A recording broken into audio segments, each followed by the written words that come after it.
Hi dears. അപ്പോൾ ഇന്നത്തെ recipe എന്ന് പറഞ്ഞാൽ ഈ വർഷത്തെ അവസാനത്തെ ചക്ക റെസിപ്പിയാണ് കേട്ടോ. ചക്കയല്ല, ചക്കക്കുരു.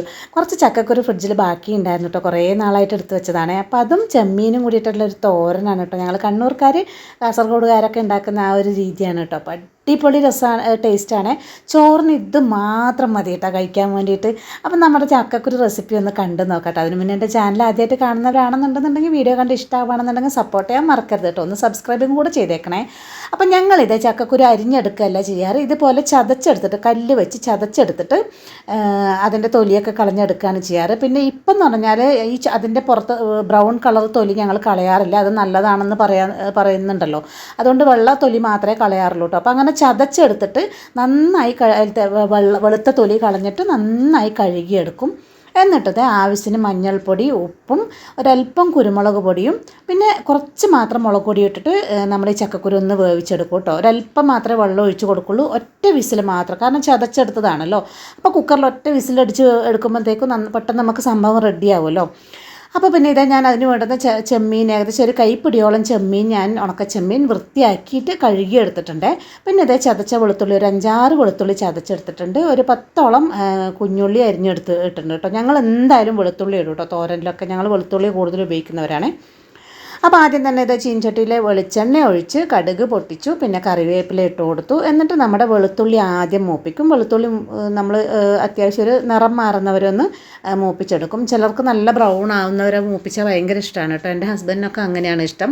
എന്നാലും ഒരു ഗോൾഡൻ ബ്രൗൺ നിറത്തിലാകുമ്പോഴാണ് ഞങ്ങൾക്കൊക്കെ കൂടുതലും ഇഷ്ടം തോന്നുന്നത് കേട്ടോ.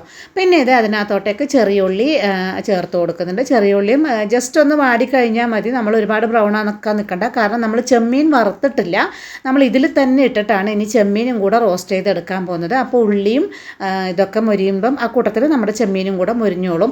അതല്ല ഇനി വേറെ തന്നെ വറുത്തെടുത്ത് ഇതിനകത്തോട്ട് ചേർക്കുന്നുണ്ടെങ്കിൽ അങ്ങനെയും മതി. ഞാൻ എളുപ്പത്തിന് ഇങ്ങനെയാണ് ചെയ്യാറ്, കാരണം വേറൊരു പാത്രത്തിൽ ചെമ്മീൻ വറുക്കേണ്ട ആവശ്യമൊന്നുമില്ലല്ലോ.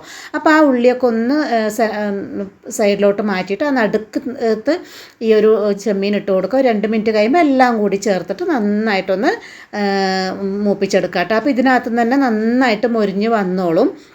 അപ്പോൾ ഇനി നമുക്ക് ഇതിനകത്തുള്ള എരിവിന് എന്ന് പറയുന്നത് ഞാൻ ചേർത്ത് കൊടുക്കുന്നത് നമ്മുടെ ചതച്ച മുളകാണ്. കുറച്ച് കുരുമുളക് പൊടി, മുളക് പൊടി ആദ്യം ചേർത്ത് കൊടുത്തിട്ടുണ്ട്. അത് ഏകദേശം ചക്കക്കുരുവിനുള്ള പാകം മാത്രമേ ഇട്ട് കൊടുത്തിട്ടുണ്ടായിരുന്നുള്ളൂ കേട്ടോ. ഇനിയിപ്പം ബാക്കി ചെമ്മീനും ഇതിനൊക്കെ ഉള്ളത് ഞാൻ ചുവന്നമുളക് ചതച്ചത് ഇട്ട് കൊടുത്തിട്ടുണ്ട്. ഇനി ആ ചതച്ച മുളകും ഈ വെളുത്തുള്ളിയും ഉള്ളിയും ചെമ്മീനൊക്കെ കൂടിയിട്ട് ഇതിനകത്തുനിന്ന് കിടന്ന് നന്നായിട്ടൊന്ന് മൊരിഞ്ഞ് വരണം കേട്ടോ. കുറച്ച് നേരം ഒന്ന് മൂടി വെച്ചിട്ട് നമുക്ക് 2-3 മിനിറ്റ് നമുക്കൊന്ന് മൂടി വെച്ച് കഴിഞ്ഞാൽ അത് നന്നായിട്ട് മൊരിഞ്ഞ് കിട്ടും കേട്ടോ.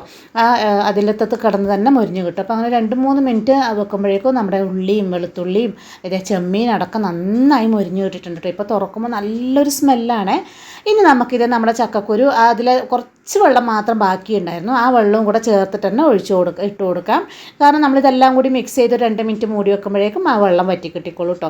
ഇനി ഞങ്ങൾ കണ്ണൂർ കാസർഗോഡുകാർക്ക് തേങ്ങ നന്നായിട്ട് വേണം കേട്ടോ. ഏത് തോരനായിക്കോട്ടെ എന്തിലും തേങ്ങയില്ലാത്ത പരിപാടിയില്ല.